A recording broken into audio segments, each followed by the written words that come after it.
Fed policymakers meet this week, but how far are they from a rate cut? Welcome to Market Insight. I'm Elena Casas. The FOMC meets tomorrow for a gathering at which nobody expects rates to move. The central bank is stuck in a holding pattern as stubbornly high inflation forces it to keep rates restrictive. On Friday, the core PCE price index came in at 2.8%, adding to market bets of perhaps just one cut this year and likely not until September. To talk about why, let's bring in Victoria Bills of Banríon Capital Management. Victoria, hi, thanks for joining us. How do you see the Fed's dilemma panning out then?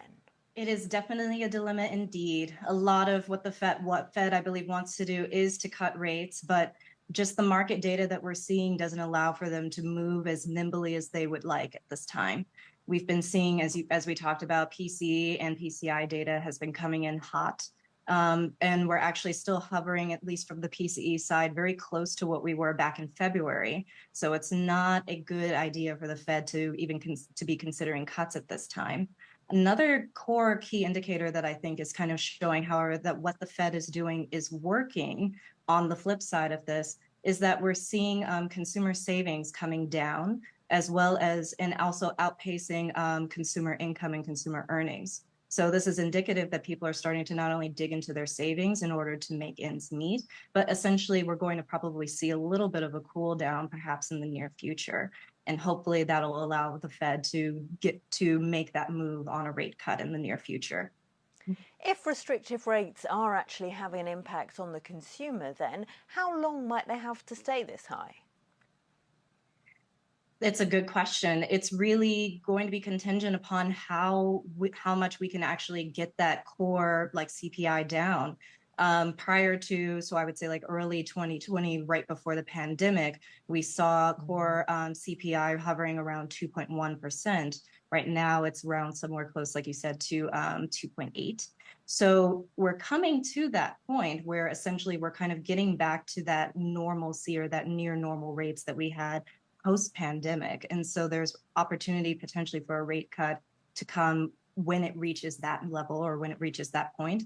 But I think some of the estimates right now that are going around saying rate cuts potentially in September, that's where I would put my money at this time.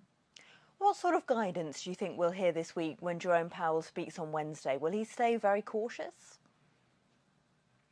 I think he'll continue to stay very cautious. This Fed has a tendency to, like we said, they follow the data and follow the numbers. And so I don't believe that Jerome Powell, despite what the market wants and despite what investors want, is going to move the needle or even move interest rates, even if it's an election year. I think that this Fed is very cautious about giving any sort of indicator that rate cuts may be coming in sooner, but also trying to make certain to not scare investors into thinking that there might be a rate hike. Again, I think that some of the like personal spending numbers that we're seeing, as well as job numbers, indicate that there is more of a rate cut potential happening in the future rather than an increase in rates. But I think Jerome and the Fed is going to continue to kind of keep a very cool head and try to keep calm, carry on, and also remind investors to do that as well. You mentioned the upcoming election. Isn't there a risk that the closer the first cut comes to November, the harder it will be for the Fed to stay calm and steer clear of politics? It's definitely going to always ring, or it's going to always potentially kind of indicate if a rate cut happens in September, for example, prior to the election, that perhaps Jerome Powell is trying to do something for the Democrats or trying to do something for the economy to maybe sway investors or to sway voters in a different way. But a rate cut in September will not necessarily impact investors as quickly as we would suspect. So honestly, that would, in my personal opinion, it would probably be more of kind of a fear mongering or kind of playing into politics if people kind of believe that that's the move or that's what's going to happen. Again, this Fed is very much about following the data and following the numbers. And if the numbers indicate that it's time for a rate cut in September, then that's what's going to happen, regardless of what the political outcome is. How do investors need to update their strategy if the rates are not coming down throughout the summer? I think that we can continue to see strong holding in high yield bonds, as well as into anything that's related to debt for the time being. Again, these are opportunities that have benefited heavily from a high interest rate environment. So I think that that's going to continue to be the trend.